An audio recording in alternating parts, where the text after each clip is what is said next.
autorização de uso de depoimento que eu vou ler agora e vocês vão assinar depois se vocês aceitarem que o depoimento foi conforme está dito aqui, tá? Isso é uma questão ética com vocês, entrevistados, para nós, entrevistadores, né? E a senhora só vai assinar esse termo ao final da entrevista se a senhora consentir o que foi dito aqui. Tá legal. Tá? Então, esse termo se refere ao depoimento entrevista que integrará o documentário que tem como tema o câncer. Esse projeto audiovisual, um documentário, é o resultado prático da disciplina Psicologia e Cinema ministrada no primeiro semestre de 2006 pelo psicólogo e professor Silviensen e pelo diretor Luiz Alberto Cassol no curso de Psicologia da Unifra, Centro Universitário Franciscano de Santa Maria, Rio Grande do Sul, Brasil. O documentário é uma realização da Finish Produtora de Santa Maria, CNPJ e tal, e tem a produção de profissionais técnicos da área audiovisual contratados pela produtora citada e alunos do curso de Psicologia da Unifra. O documentário tem como intuito investigar a visão de profissionais da área da saúde sobre o tema, como se estabelece a relação dos pacientes com câncer após o diagnóstico e quais as privações estão submetidos, e a visão de familiares desses pacientes. Então, esse pessoal que está aqui, basicamente aqui, são todos profissionais da área de vídeo, e a gente tem também aqui os alunos da área de psicologia, tá, que vão acompanhar a nossa entrevista. Após a entrevista, as imagens serão editadas e reproduzidas através do resultado final desse documentário. Você sabe que não vai ser veiculado integralmente o que vocês vão dizer, a gente vai editar. Então, se a gente falar aqui 45 minutos, pode ser que eu use 5, pode ser que eu use 1 minuto, pode ser que eu use os 45. O presente trabalho não pretende causar nenhum tipo de prejuízo físico e ou psicológico ao participante, mas pode sensibilizá-lo a manifestar ou reviver sentimentos e emoções que lhe causam algum tipo de desconforto. Durante as gravações, a pessoa entrevistada poderá sanar suas dúvidas sobre o referido trabalho, caso achar necessidade, a qualquer momento, com o diretor Luiz Alberto Cassol, que sou eu, e com o psicólogo Silviense. O participante poderá, durante a entrevista e depoimento, retirar esse consentimento, desistindo sem nenhum tipo de penalização ou prejuízo. Também, como eu já havia te falado. Se em algum momento tu quiser não dar mais a entrevista, a gente para a entrevista. O resultado final desse projeto, um documentário, será veiculado em atividades científicas e acadêmicas, festivais de cinema e vídeo, mostras de filmes e vídeos, congressos e canais de televisão público ou privados. Esse projeto audiovisual não prevê o pagamento de cachê aos entrevistados. Vou deixar então para tu assinar no final, caso tu concorde com tudo que a gente vai conversar. Tem problema. Aí tu vai assinar, tem a tua profissão, tua carteira de identidade, tá? Que tu tá ciente dessas informações. Também vão assinar esse mesmo projeto aqui, essa mesma autorização, o Silvio e eu, fazendo assim este acordo. Então, eu deixo este projeto, essa autorização, para que tu assine ao final da entrevista, caso tu faça o consentimento. Não, tá ótimo.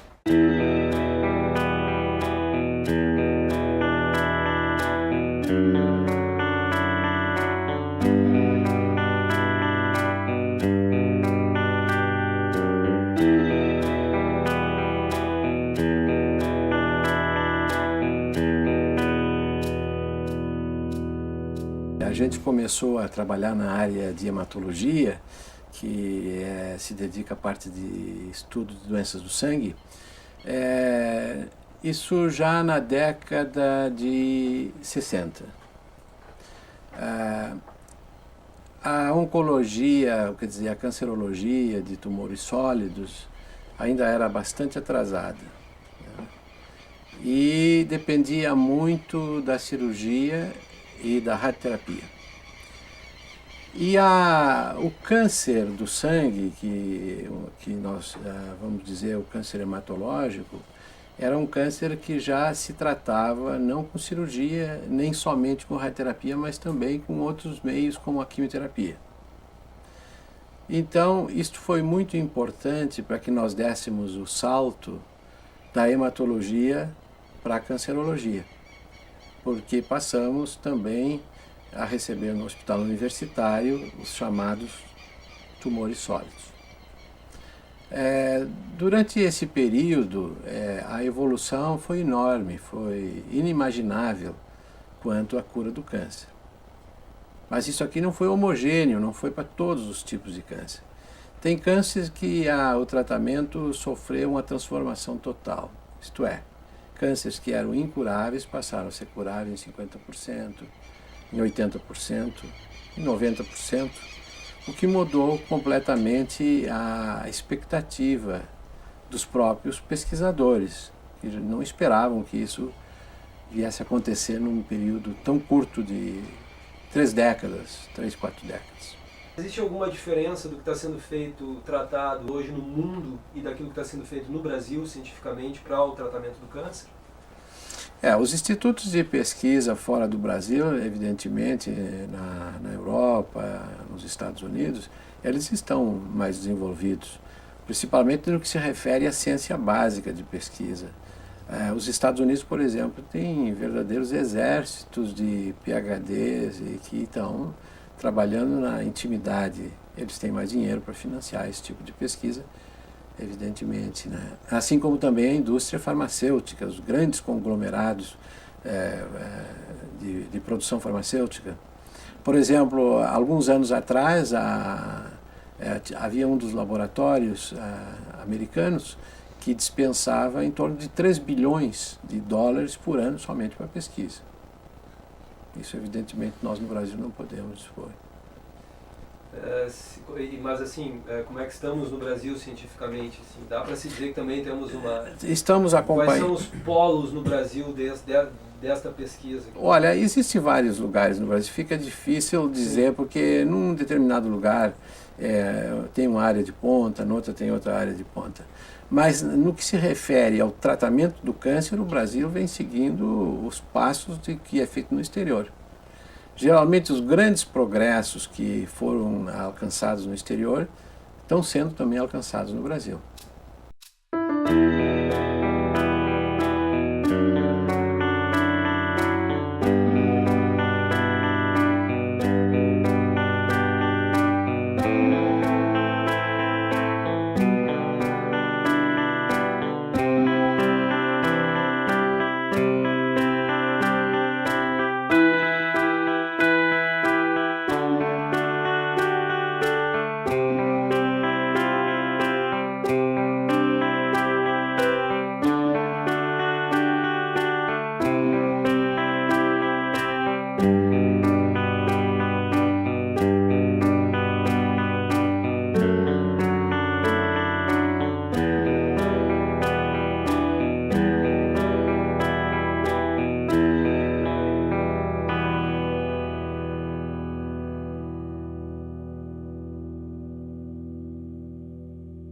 De uma forma bem didática, como o senhor conceituaria o câncer para nós?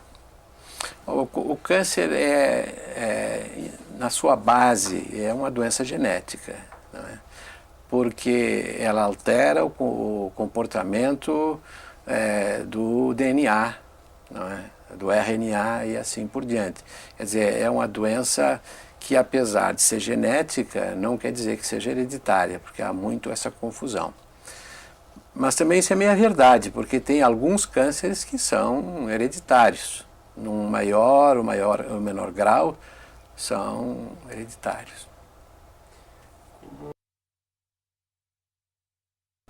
Câncer é um nome popular para doenças neoplásicas malignas. Ponto. Tá bom? Isto é o câncer, né? São doenças graves e tem alta complexidade científica no atendimento, nos seus protocolos medicamentosos, protocolos cirúrgicos e protocolos de tratamento em geral. Mas nós tivemos surpresas, inclusive, nessa área de algumas coisas que foi um verdadeiro salto, né? Por exemplo, a leucemia mieloide crônica, a questão de 4 anos, surgiu uma medicação que não é um quimioterápico clássico, não é que é uma maneira biológica de interromper o processo de evolução do câncer.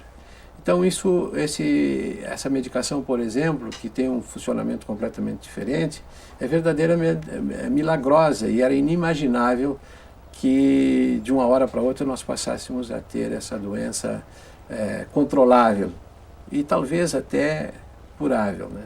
O câncer, para a comunidade em geral, ele é a doença de impacto. É a doença que chega e diz assim, ó, tu pode morrer. É a doença que chega normalmente atinge, a grande maioria são adultos nessa fase mais ativa, onde são senhores da sua vida.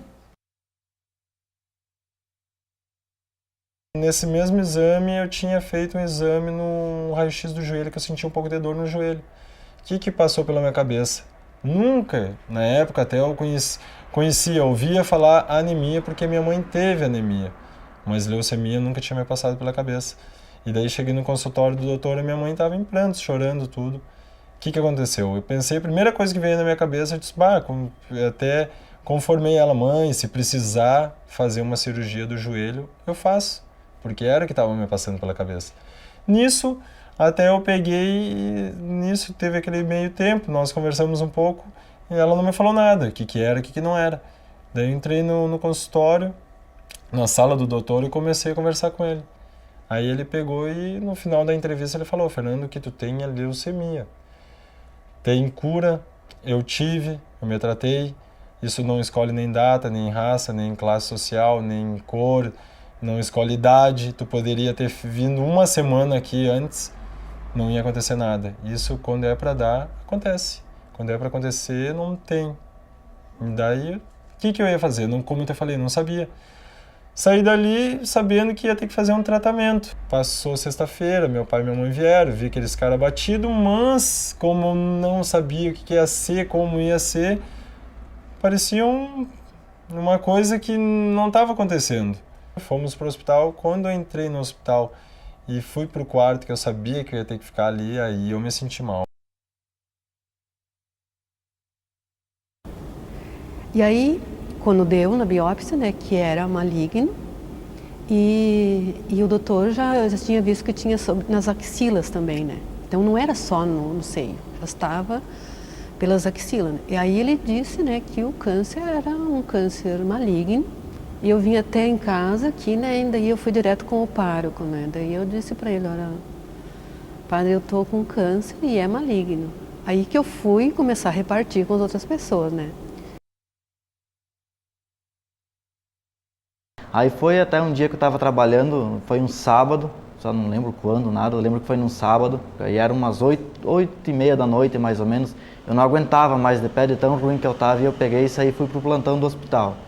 Daí eu cheguei, fiz uma consulta com o médico que estava de plantão e aí naquilo ele me pesou e eu estava com 49 quilos. Então ali surgiu uma suspeita e ele pediu para mim ficar lá e chamou um especialista para começar a fazer a bateria de exames. E no mesmo momento já começou a suspeita, então, de uma leucemia, alguma coisa parecida. Mas por eu ser estressado por algumas coisas da vida, mas por outras eu sou calmo demais. Até por essa parte de saúde, essas coisas, eu acho que como Deus dá um peso que a gente possa carregar, nunca além disso. Então foi o que, quando deu aquela suspeita, eu fiquei tranquilo. Digo, se realmente for o que os médicos estão suspeitando, foi o que eu disse para mim mesmo. Se eu estou nessa situação, foi o que eu pensei, essa situação é que está em mim. Se a situação está em mim, eu vou ser mais forte. A partir dali que comecei a fazer todos os exames. Então era aquela coisa, tu faz um exame, um dá um resultado, outro dá outro resultado. Então nesse tempo todo demora um certo tempo para vir uma confirmação do que é que tu tens. Tu chegava a te questionar, puxa, por que isso foi acontecer com a minha filha? Tu chegava a fazer esse tipo de questionamento? Como é que tu encarava essa situação toda? Não me questionava. Não tinha porquê. Claro que de ficar assim, como é que foi acontecer, né? Mas fazer o quê? Já que aconteceu, a gente tinha que lutar, né? Não tinha outra maneira de... Tinha que lutar por aquilo. Que era a cura da minha filha.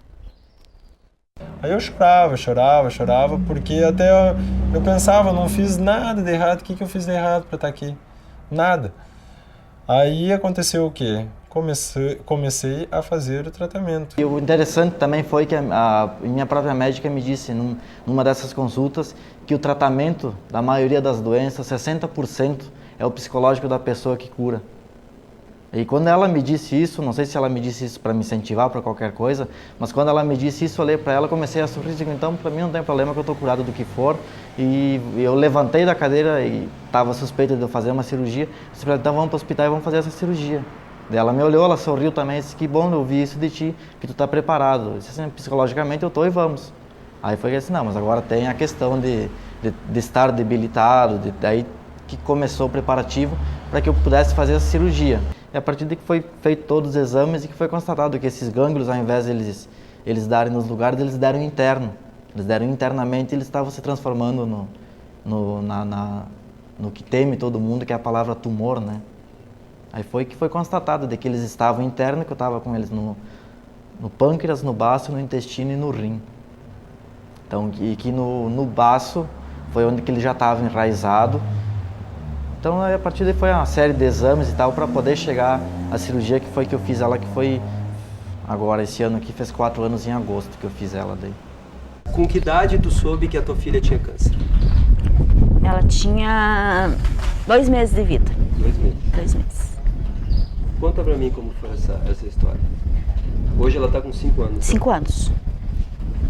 Tu queres, assim, quando apareceu a doença? Como tu tiver a fim de me contar, assim, o que tu acha que a gente pode conversar? Bom, a minha gravidez foi normal. 100%, né? Como era a 4ª gestação, eu tinha que me cuidar um pouquinho, porque seria a 4ª cesariana, né? Daí ela nasceu, tudo bem. Aí com 15 dias eu levei ela no pediatra. Exame rotina, né? E a pediatra viu que tinha um caroço nas costas dela. Porque eu não notei, não tinha notado caroço nenhum. Ela disse, não, esse caroço não tinha quando ela nasceu, quando eu peguei ela. Não tinha. Vamos investigar o que é isso aqui. No começo achava que era um lipoma, que é uma capinha de gordura que sai. Levamos no cirurgião, para ele olhar tudo. Disse, não, pode ser um lipoma, vamos retirar e vamos fazer uma cirurgia. É simples. Marcamos cirurgia, tudo. E daí, quando ele cortou, que ele viu que não era um lipoma, que estava para dentro do corpo dela também, ele veio e me falou assim, não, isso aqui não é um lipoma, pode ser um tumor. Vamos fazer exame. Aí ele mandou fazer exame e eu já fiquei internada com ela. Aí veio o resultado do exame, realmente era um câncer. E dali para diante começou o tratamento, começou tudo. Mas como é essa relação de dar este tipo de notícia, diagnóstico para os seus pacientes? Isso é realmente uma coisa complexa e à medida que o tempo passa na profissão, o profissional adquire mais sensibilidade em como abordar o paciente com relação a essas notícias, não é? Em geral, nós temos que primeiro classificar doenças que são curáveis, cânceres que são curáveis e que a gente tem que falar com franqueza com o paciente. Dizer toda a verdade, para que ele possa colaborar com o tratamento, que muitas vezes é um tratamento intenso, às vezes até penoso, mas que vale a pena porque a pessoa pode ser curada. Um outro tipo de conversa que se tem que ter é com o paciente que nós não podemos curar, mas que nós podemos cronificar a doença dele. Assim como existe em outras especialidades. Um indivíduo que tem uma insuficiência cardíaca, na cardiologia, muitas vezes ele não é curável, mas a gente pode cronificar e continuar com essa situação. É o caso do diabetes e assim por diante. Mas o fato é que aí precisa ser muito bem conversado, né? Porque essa doença que não é curável, ela pode ser, o indivíduo pode às vezes vir a falecer de outras causas, não é? E ele também tem que colaborar com o tratamento. E terceiro, são aqueles casos em que não são curáveis e não são cronificáveis também. São casos que a perspectiva de vida é extremamente curta. Então, a informação é feita no nosso país, estou falando no nosso meio, através de como que a família acha que deva ser abordado e pelo feedback que dá o paciente. Quer dizer, o paciente, na conversa, ele dá a entender o que ele quer e o que ele não quer saber. O que ele sabe, o que ele imagina que tem e que faz um tipo de negociação, eu imagino que seja isso, mas eu não quero saber a verdade. Então são diversas nuances de comunicação. Tem alguma coisa que tenha ali marcado realmente? Olha, não sei nem nominar, mas alguma coisa que o senhor possa... Evidentemente que foram diversas e as mais bizarras possíveis, né? Eu, por exemplo, lembro de um paciente terminal, médico, que no dia anterior à sua morte ele estava estudando inglês e treinando, não é? E ele tinha que saber que a situação dele era terminal, ele sabia, compreende? Então, isso eu acho que é uma lição para tudo. Muitas vezes querem que uma pessoa, pela sua idade, tenha que se privar de fazer alguma coisa que ele quer, né? De estudar, de ter curiosidade. Ninguém tem direito a isso, quer dizer, porque são coisas que mesmo uma pessoa que enxerga o horizonte da sua vida logo ali, ele mesmo assim quer lutar para saber alguma coisa. E a maior parte das vezes, as pessoas parece que querem sobreviver. E nós, no nosso meio, também a realidade de não dizer a real verdade é muito pedido pela família. Eu, por exemplo, trabalhei nos Estados Unidos e era completamente diferente a abordagem. Era praticamente proibido negar a verdade do paciente e responder. Agora, tudo isso tem um contexto cultural. Nem sempre é da mesma forma, né? Eu, por exemplo, tinha um colega da Universidade de Tóquio que lá na universidade dele costumavam não dizer a verdade ao paciente. E o Japão é um país muito desenvolvido. A verdade é que todos esses tipos de pacientes, o curável, o cronificável ou incurável a curto prazo ou a longo prazo, muitas vezes na chamada fase terminal, o importante é que em todas essas situações o médico tem muito a fazer.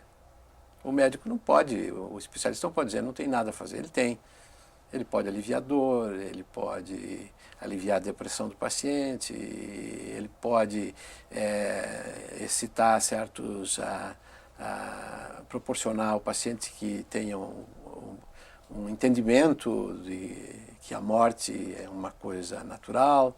Mas isso tudo vai variar de caso para caso e vai se necessitar, evidentemente, do que nós chamamos uma equipe multidisciplinar. Psicólogo, psiquiatra, e assim por diante, assistência religiosa. Sempre se tem alguma coisa para fazer. E aí eu fui falar com a minha irmã primeiro, né, depois meu irmão. Aí eu disse para eles, vou fazer uma cirurgia, né, é câncer que eu tenho, mas só que o médico disse que eu tenho muita chance. Aí eu comecei a ler muitas reportagens, muitas pessoas que tiveram câncer, né. Eu li muito, mas muito mesmo, muitos... onde tinha uma revista, eu comprava a revista que tinha, jornal, aonde tinha, eu sempre estava lendo e vendo, né, tudo sobre isso aí. E ia no médico bem seguido, né, daí, e sempre fazia pergunta e fazia os exames. Foi uma coisa assim muito... Eu levei bastante a sério, né, tudo que fez, né, e fui fazer as quimioterapia, que era uma medicação horrível lá, caiu todo o cabelo. E a gente tinha 3, 4 dias uma reação horrível no organismo, uma sensação de morrer. A gente sentia essa sensação de morrer, né. Mas daí é só aqueles momentos, né, que tinha, momento que o medicamento estava fazendo aquele efeito. Aí depois passava aquilo e vinha com uma força imensa, né. Eu comungava diariamente, né, missa diária, né. Então eu lembrei de uma história bíblica que disse, né, que aquela mulher, né, tocou só na túnica de Jesus e foi curada, né. E aí eu dizia, Jesus, se aquela mulher só tocou na tua túnica e foi curada, eu quero ficar curada. Então cada vez que eu comungava, eu pedia, né, a cura. Então, claro, né, a gente pode dizer, teve influência dos médicos, teve influência dos medicamentos. Eu acho que teve sim, lógico, eu não posso negar tudo isso, né? Mas eu acho que essa foi um milagre, né? Porque para ter um câncer, né, com 17 nódulos na axila, foi tirada toda a axila. Não fez nada, né? Só, claro, fiquei sem a mama, lógico, né? Mas não tive, assim, fiquei sempre trabalhando, eu só ia fazer as aplicações, trabalhava mesmo com os atestados, né? Eu não queria ficar parada, porque a impressão que dava que se eu ficava parada, eu ia ficar pensando na minha doença, na minha situação. Então eu queria trabalhar, né? Eu fazia de tudo, visitava doente, e nesse meio tempo teve muitas pessoas aqui na igreja que fizeram também a cirurgia, e uns eram malignos, outros não, né? Mas também não era tão sério como o meu caso, né? Muitos nem tiraram toda a mama, só tiraram aquele lugar, fizeram químio também, e todas essas coisas, né? Mas foi assim E aí eu já conseguia, eu dizia, né? Eu já conseguia contornar a situação dos outros, né? Então, o que tu encontra muito, assim, as pessoas que quando fala em câncer, primeira coisa, fala em câncer, a pessoa se desespera. Tem pessoas, nem todas são assim. Eu até, como eu falei, eu era neutro, porque eu não sabia o que pensar, 16 anos, não sabia o que era, o que podia acontecer, o que não podia acontecer. E naquele momento, ele está doente e passa a depender de todo mundo. Então ela acaba sendo, tendo um preconceito bastante grande da população em geral, e até, raramente, a gente consegue ver um paciente que diz assim, eu tenho câncer, eu tenho aquela doença, eu tenho doença ruim. Denise, tu conversava com as mães e os pais dessas outras crianças no hospital? Conversava. Por exemplo, alimentação. Ah, não pode comer isso, não pode comer aquilo. Não podia comer alimentos crus, só cozidos. Tinha que ter um certo cuidado. A gente conversava essas coisas, assim. Claro que a gente não conversava mais profundo, porque como é que eu vou chegar? Ah, o que tem tua filha? O que tem teu filho? A gente sabia que era câncer, né? Mas não chegava... Não conversava assim, tua filha tem câncer. Não. A gente moderava um pouco a conversa, né? Pra não... Porque é um baque, né? Ah, minha filha tem câncer. Não é por aí. Por que não é por aí, assim? Porque isso vem ao encontro do que eu queria saber. Por que não é por aí, assim? Essa coisa do preconceito da palavra câncer. Tu acha que tem, então, preconceito com essa palavra? Eu acho que tem. Acho que tem. Tem gente que não diz, o câncer. Tem gente que diz, aquela doença. Não dizem a palavra câncer. Eu acho que assim, a desinformação é o que cria esse preconceito, essa situação toda. Mas é a pura desinformação. Até porque quando tu tá com um processo assim, como eu falei antes, a gente começa a se aprofundar mais do que é, o que não é, o que é uma quimioterapia. Quimioterapia é um tratamento que ele é feito individual para cada pessoa, não é um processo de qualquer outro tratamento que tu vai no hospital, ele te injeta uma medicação, coisa assim. Ela é feita por um farmacêutico, coisa assim, mas ela é feita específica para cada pessoa. Porque eu saí com meu irmão ia me levar para dar uma volta de carro, domingo de noite, sábado de noite, aquela coisa, para mim não ficar completamente isolado. E daí eu fui dar uma volta com ele, já estava bastante branco, caiu o cabelo duas ou três vezes, 2 vezes no meu tratamento. Fiquei completamente careca. Uma vez eu tinha cabelo desse tamanho, entrei no banheiro, fui tomar um banho, quando puxei o cabelo eu saí completamente careca. E tava com ele numa época, fui dar uma volta com ele, cheguei num posto, e isso começou, quando deu um vento lá e voou meu boné. Que eu tava, as pessoas viam que tu tava branco, inchado, mas não é aquela reação quando tu vê que voa o boné. E eu tava careca, voa o boné e umas gurias assim olharam na hora. E é um pouco incômodo.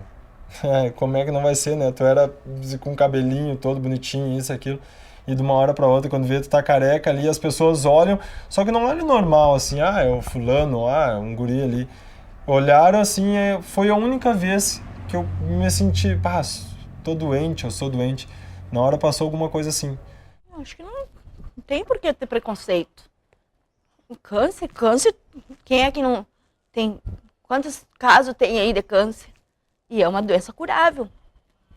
A medicina está muito avançada hoje para curar um câncer.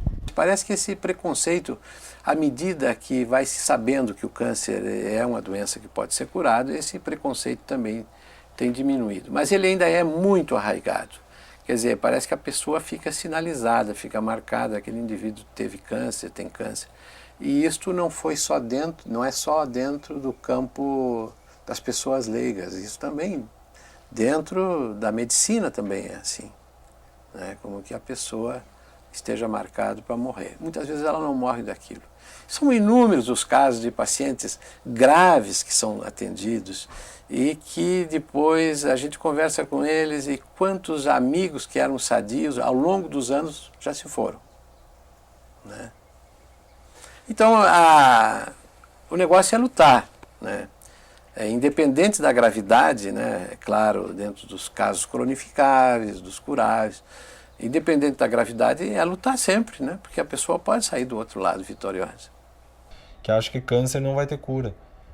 Pode não ter cura. Às vezes falam, fase terminal, tá na fase inicial, tem cura, não tem cura. Eu creio que para Deus nada é impossível. Tu fazendo o tratamento corretamente, tu tem grandes probabilidades, grandes chances de superar essa doença. Nós vemos fé em todos os tipos de cultura, em todos os níveis culturais das pessoas, de cientistas inclusive. Mas não se pode entender a fé de uma forma cartesiana, como quem demonstra um teorema. Há trabalhos a respeito, por exemplo, de orações que já têm sido feitos e alguns acham que há significância estatística de que os pacientes têm uma melhor evolução quanto tem a fé e essas orações. Agora, eu também gosto de frisar um aspecto que a fé que o indivíduo tem, e não é só para ele se curar, mas é para ele aceitar uma situação de forma mais feliz, né? Não digo que seja somente a fé, a questão, eu acho que é um conjunto, mas a fé é uma questão muito presente. Nesse momento, até quem não tinha uma fé muito exacerbada, que mostrava muito isso, neste momento se volta, né? E além disso, o que eu percebo também que é o conjunto, a família é muito importante. Aqueles pacientes aonde a família é presente, a família dá o apoio, o suporte, esse paciente tem um tratamento extremamente tranquilo. Deus queira que logo se trate, mas se ele tiver que se tratar por muito tempo da vida ainda, baseado no comprimido, e que ele tome comprimido a vida toda, mas que ele esteja com a gente feliz e cheio de energia, repassando essa força pra gente, né? E ele falou uma coisa muito interessante, isso dói muito no corpo, né? Para quem tem câncer, o corpo inteiro é muito dolorido, e como a parte do sangue dele também é afetada, tem dias que ele não consegue trabalhar, ele não consegue ficar de pé, ele não se alimenta direito, e ele se recolhe. Então, nesse dia que ele se recolhe, ele fica escondidinho o dia inteiro deitado no quarto de tanta dor que ele sente no corpo inteiro, que é característica de certos processos do câncer. Então, nesses momentos, a melhor coisa é deixar o corpo sozinho. Porque a dor é tanta que, às vezes, ele fica um pouco estressado e ele fica de pavio curto, ele não tem um pouco de paciência. Então, nós temos que ter toda essa noção de nós termos, digamos assim, uma tranquilidade de você saber tratar e lidar com essa situação. Às vezes a gente quer exigir, às vezes a gente quer cobrar certas coisas, mas a gente não se dá conta.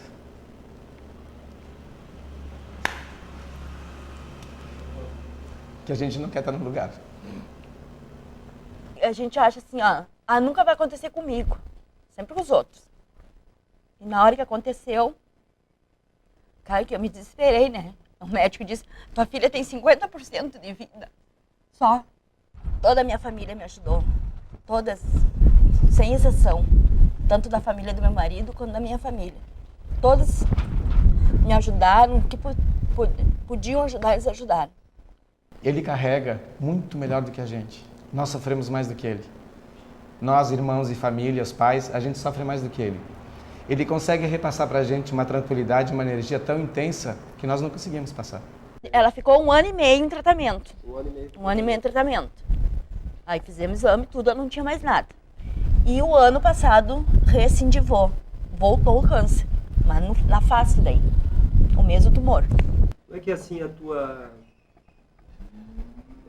relação com os médicos que trataram da Jéssica? Assim, como é que era o envolvimento de vocês? O envolvimento não era de mãe de paciente com um médico, era como se fosse família.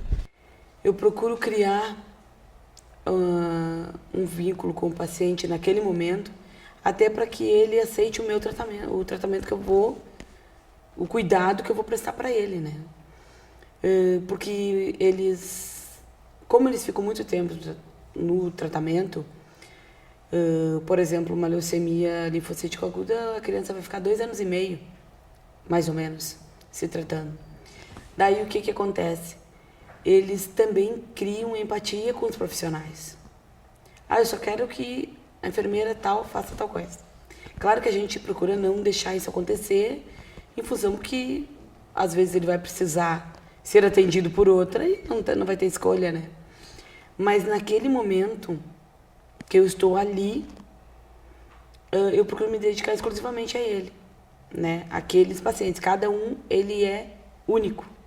E o profissional vai criando alguns rituais de trabalho, né? Para que dê certo aquilo que ele faz, tudo. Então, as crianças têm uma questão muito de medo, né? Medo da punção. Ele pode ter todo o tratamento, ele pode vomitar, ele pode tudo, mas ele tem medo da picada da agulha. E então, naquele momento, eu faço com eles todo um aparato, né? Vamos chamar o anjinho da guarda, vamos rezar para o anjinho da guarda, daí reza para o anjinho da guarda. Então, tu tem que ir para aquela punção, não com pressa, para aquela punção de acesso venoso. Tu tem que ir exclusivamente para aquilo, né? Para prestar aquele cuidado para aquele paciente. E eu sei que a gente tem uma unidade inteira, às vezes, para atender, né? Mas, naquele momento, eu me isolo, eu com aquele paciente. Pode tá caindo o mundo ao redor. Tem um que já me espera, quando ele me espera, eu já sei, eu vou rezar para o anjinho da guarda. Eu digo, então começa. Então começa, porque nós vamos pegar veio e vai dar tudo certo. Não quero choro. Daí ele disse, mas um choro só um pouquinho tinha. Só um pouquinho pode. Então, e assim a gente vai criando esse vínculo com os pacientes, né? E onde tem criança, eles criam as fantasias dele. Por quê? Eles transferem a vida deles para dentro do hospital. Eles não têm mais aquele convívio escolar, eles não têm nada. Então, o convívio deles e a criança, por incrível que pareça, mesmo doente, ela consegue se divertir lá dentro. Ela consegue ser alegre, consegue dar um sorriso. Então, às vezes, chega, né, irritado, tu vê aquela criança com uma doença grave, sem poder sair da cama, te dando um sorriso. O que mais que tu quer? Né? Deixa para reclamar da vida outra hora, não é agora. Porque ele está te dando o maior exemplo do que é levar a vida da maneira correta, né? Aceitando, como é que se diz? Se dispondo a se tratar, se colocando na mão de pessoas que ele nem conhece e que ele tem que acreditar. Então, tu tem que viver bem aquele momento e dar de ti o melhor possível para ele naquele momento.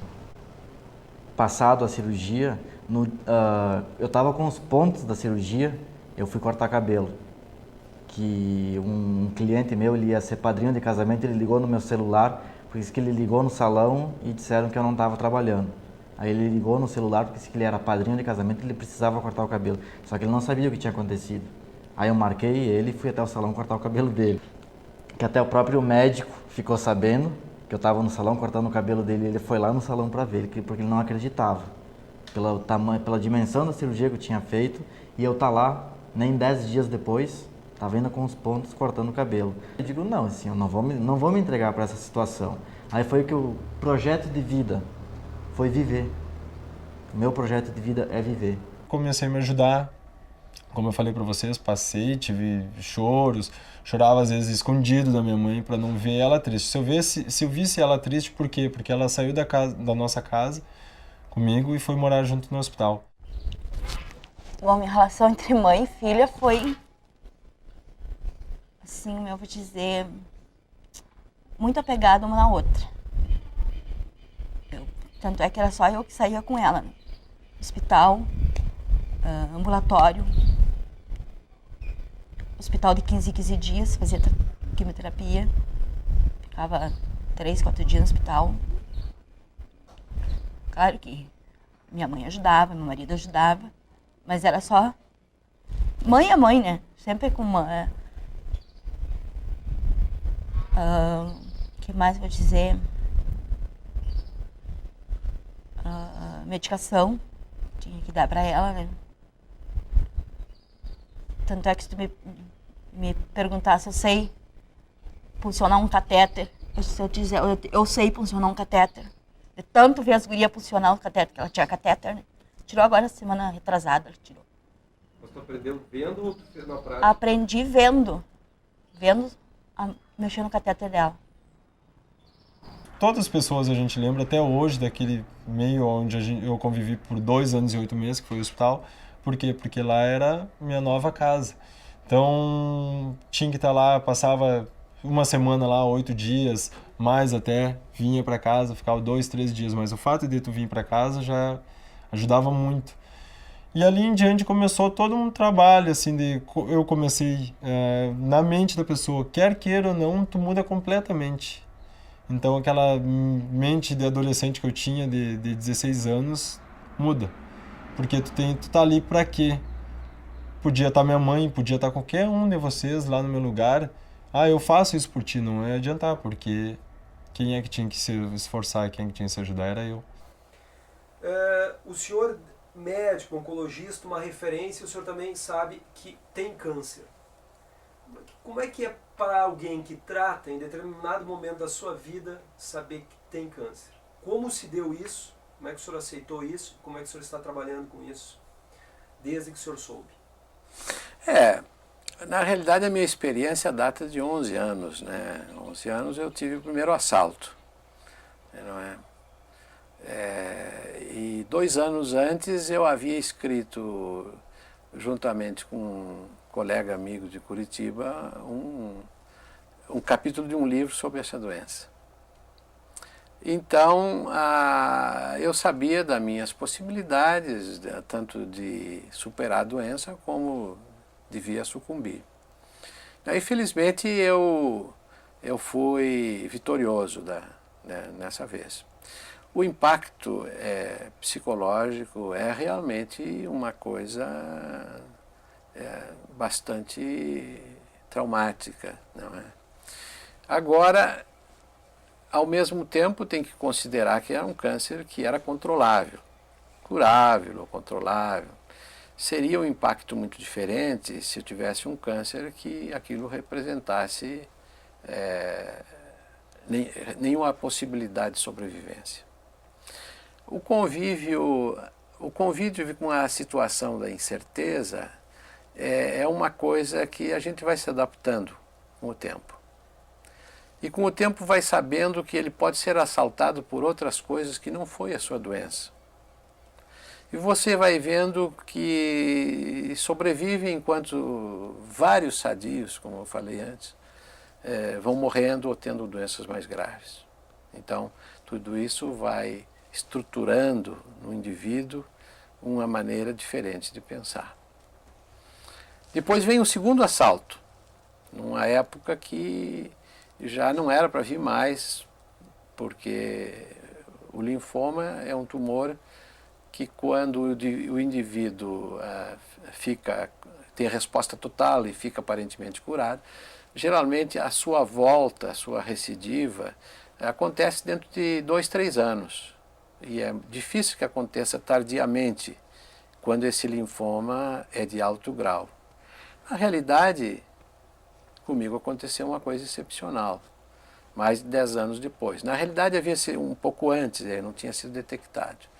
E isto vem confirmar algumas desconfianças que eu tinha já desde a primeira vez que eu discuti com o meu médico. É que houvesse um outro componente no linfoma que tivesse o potencial de uma recidiva tardia.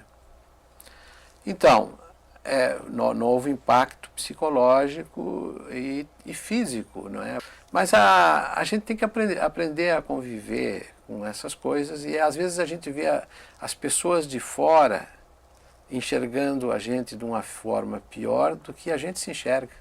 Isso é a maneira que eu diria que hoje eu enfrento essa situação. Não há surpresas. E é como você disse, como você se sente tendo câncer. Eu nem sei se tenho câncer no momento. Posso não ter. Né? E a relação com os seus pacientes mudou? Olha, eu acho que uma das coisas mais importantes que o médico deve ter é a compaixão. Não é? Porque sem compaixão a gente não trata bem o paciente. Pode o indivíduo ser um intelectual, né? Ter grande conhecimento. Se ele não tem compaixão, ele não é um bom médico. E é esse tipo de médico que encontra em todos esses tipos de pacientes que eu falei, o curável, o cronificável, o terminal, sempre encontra o que fazer para eles. Esse sentimento eu sempre tive, isso veio junto comigo. Talvez isso tenha a ver com a sensibilidade da pessoa. Agora, eu também, depois disso, eu sentei dos dois lados do balcão, né? E, evidentemente, que sei melhor como se sente a pessoa que está sentada à frente de mim. Como a sua família aceitou isso, esse fato? Olha, da primeira vez, alguns familiares, como os meus pais, não ficaram sabendo, quer dizer, eu usei desse artifício. E os mais íntimos, os meus filhos, evidentemente que sofreram com isso, né? Embora alguns fossem de idade ainda fossem muito jovens, né? Todos eles sofreram com esse impacto, mas sempre com a esperança de que aquilo fosse uma situação superável.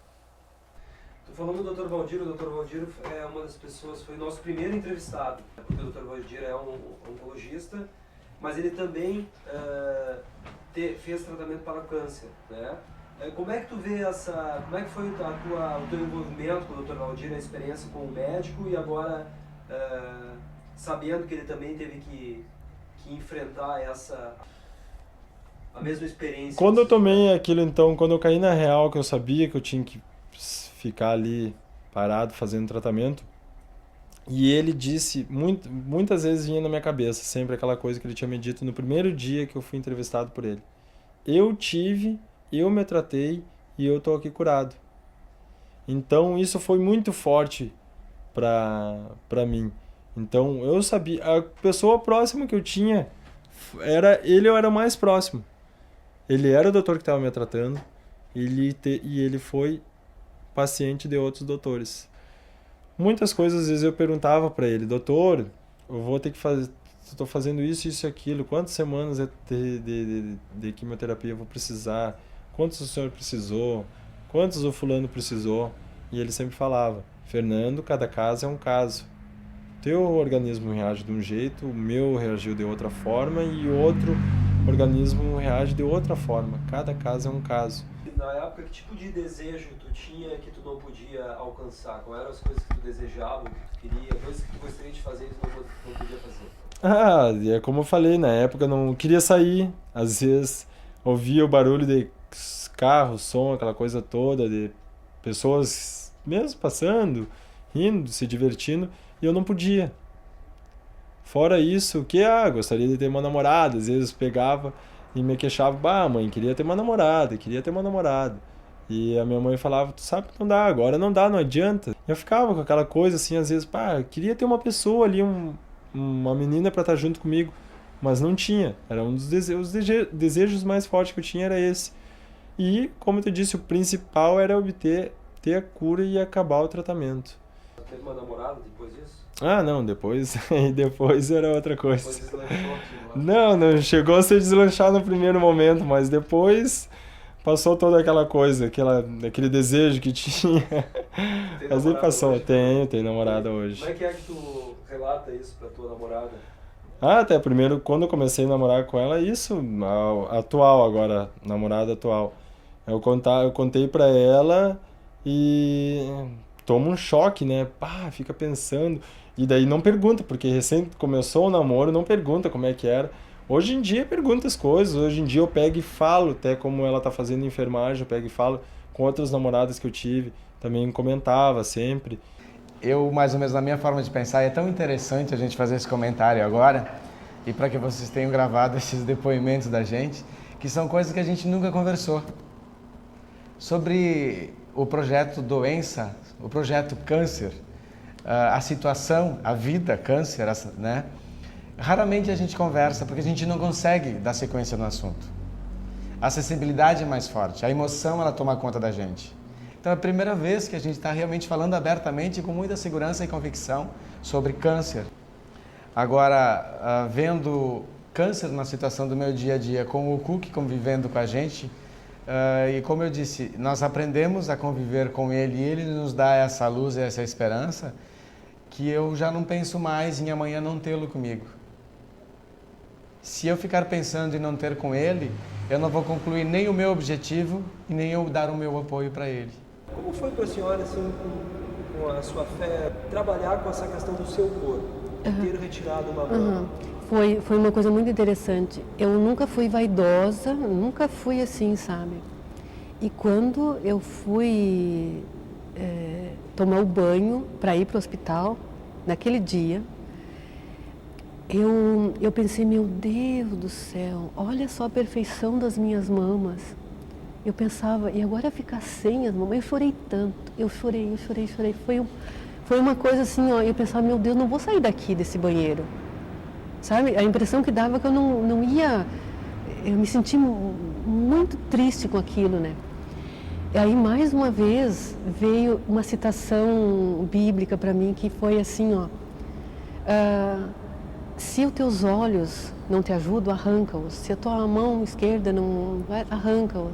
Então, eu pensei isso aí. Então, a mama não presta, então vai ser arrancada, né? E com esta ideia, eu fui para o hospital. Com essa ideia, né? Aí eu cheguei lá, e daí eu lembro que quando foi feita todas aquelas que fazem, né, os primeiros momentos ali que fazem para uma cirurgia, né? Aí a enfermeira que estava fazendo assim, tá tão tranquila, tu sabe que tu vai ficar sem a mama? Eu disse, sim, eu sei. Mas está tão tranquila, normalmente a gente vê as pessoas... Eu disse, mas eu já chorei bastante. Às vezes assim para ela, só diz assim para ela, eu já chorei bastante, eu já estou conformada, né? Então você conformou? Que bom. E ficou assim, né? E ficou nesse sentido, assim, né? Eu já uso a roupa mais larga, que já tem muita roupa que não dá para usar, roupa transparente, aparece porque foi tirado todinho, assim, ficou só as costelas, né, do lado, né? Todinho. Então, a axila ficou um oco, né? Toda, né? Esse lado, então, ele é... Então, se a pessoa vai usar, vocês mesmos podem ver, né? Se eu vejo, né, que um lado, né? Mas, vou lhe dizer com toda sinceridade que não sim, a mim não se percebe. Não porque eu acho que já é por causa disso, né? Eu já uso, assim, né? Normalmente, se a gente vai usar, por exemplo, uma roupa de alça, né? Vai ver, né? Uma blusa transparente, né? Então, olha, mas no sentido, assim, como eu sou bem discreta, sempre fui, né? De me vestir, assim, discreta, né? Já com roupa de manga, uso manga curta também, né? Mas sempre a manga mais compridinha, né? E sempre mais folgada, nunca usei roupa justa, né? Então, isso aí também ajudou muito, né? Cada mês eu faço um tipo de aplicação, continuo fazendo, né? Um tipo de aplicação, de medicação. E aí eu cheguei lá bem feliz, né? E daí elas disseram assim, nossa, bem feliz, parece que vai receber um bombom, né? Eu disse, esse é o meu bombom. Eu disse assim, né? Esse é o bombom que eu estou recebendo. Eu vivo o meu dia de hoje e o meu sonho é viver. Então eu vivo da maneira que eu acho que eu devo viver. Se eu tenho força para trabalhar o dia inteiro, eu trabalho. Se tenho força para mim sair à noite e me divertir, eu me divirto. Se eu tô ruim, não consigo fazer nenhum nem o outro, eu tô lá no meu quarto deitado, mas eu tô satisfeito também. Eu acho que é um ponto muito importante para que a gente possa dar a volta por cima disso. É tu estar satisfeito com o que tu tá vivendo. Nós tivemos uma menina que nos marcou muito, assim, foi uma menina que ela chegou com 8 meses de idade. Ela tinha na época, hoje ela está curada, e ela precisou fazer uma grande cirurgia com 8 meses de idade. Veio, se tratou e ela ficou se tratando até mais ou menos 4 anos de idade com a gente. Indo e vindo, né, o tratamento. E ela, o sonho dela era ter cabelos longos, porque ela ficou muito tempo careca. Então ela só queria as funcionárias que tinham cabelo longo. Quando chegava no quarto, ela queria que elas encostassem o cabelo na cabecinha dela. E daí ela ia pra frente do espelho e fazia que aquele cabelo era dela. Isso com 4 anos de idade. E esses dias eu encontrei, isso faz bastante tempo, eu encontrei os pais dessa menina, e ela tá com 13 anos, de cabelos longos. Então, para vocês verem assim, que as necessidades deles e as prioridades deles, muitas vezes não são as nossas. Como é que é assim pra ti quando alguém chega e te fala que aquela pessoa lá que como é que é? Sente orgulho? Qual é o sentimento que Olha, vem vários sentimentos, né? Vem o sentimento de emoção, de ver, vem o sentimento de missão cumprida, né? De trabalho mesmo, de profissional, de saber que tu, como uma grande equipe, fez parte disso, né? Contribuiu para que aquela pessoa estivesse ali construindo a sua vida, fazendo a sua história, né? Para te ter uma ideia, há um mês atrás, eu fui numa festa e cheguei, uma menina parou na minha frente e começou a chorar. E a música, balada batendo, né? E aquela menina chorando. E era escuro, né? E eu puxei ela mais pro claro e olhei para ela e digo, mas me lembrei, né? E essa menina foi uma menina que a gente conviveu muito na questão do tratamento dela. E ela foi a primeira adolescente a fazer um transplante de medula com a gente. Então, o que aconteceu? Eu sempre dizia assim para ela, porque no transplante a gente orienta aqui quanto tempo depois, porque depois, só 1 ano depois que eles vão fazer as vacinas da infância de novo. Lá, BCG, tudo. Então, é bem dizer nascer novamente, né? E daí eu dizia para ela que durante tanto tempo ela não poderia beijar, e a gente todos faziam essa orientação, né? Então, 1 ano e pouco depois do transplante, ela me mandou uma carta que ela tinha dado o primeiro beijo dela. E bem alegre na carta, tudo. E essa menina, quando eu encontrei lá, ela transplantou em 98. E ela me dizia, Simone, eu digo, mas tu tá chorando de triste, ou de alegre, ou de quê? Ela disse, de alegre de te ver e também de tudo que a gente passou junto. Por quê? Eles consideram que a gente passa aquela jornada junto com eles. E não deixa de ser uma verdade, né? Porque a gente está ali acompanhando diariamente a evolução deles. Então, esse convívio que a gente não pode deixar de dizer também que a gente sai, a gente também aprende muito com eles. E a gente também leva lições para a vida da gente. Não é só nós ensinamos. Bem pelo contrário, nós aprendemos muito. Eu, durante esse tempo todo trabalhando com pacientes oncomatológicos, eu já mudei muitos pareceres em relação à vida, em relação às pessoas. E eu acredito que seja esse convívio que faz a gente aprender cada vez mais um pouquinho, né? E construindo daí a nossa história. Nossa história de profissional, nossa história como pessoa, né? Como indivíduo e nos nossos relacionamentos pessoais mesmo. Então, pelo lado profissional, eu não gosto de falar muito para não passar essa coisa, porque às vezes depende da cabeça de cada um. Para algumas pessoas, eles te veem com orgulho fazendo o cabelo deles. Para outras pessoas, são capazes de levantar da cadeira e nunca mais vir. Eu não vou querer fazer meu cabelo com uma pessoa doente e me passar coisa negativa. Por mais que tu esteja tranquilo atendendo ele, é o ponto que eu vejo. Então, profissionalmente, dificilmente eu comento isso dentro do salão. Mas assim, fora disso, na minha vida pessoal mesmo, aí é tranquilamente, sem mistério nenhum daí. Como não existe receita de bolo para se agir quando se tem a notícia de uma doença grave como câncer. Mas mesmo a gente tenta de alguma maneira, né, dizer como seria o ideal de agir. Com certeza a pessoa vai ter o seu momento de tristeza, vai ter o seu momento de raiva, vai ter seu momento de querer saber por que com ele e não com o outro que aconteceu aquilo. Acho que isso é natural e isso vai fazer parte desse processo de aceitação.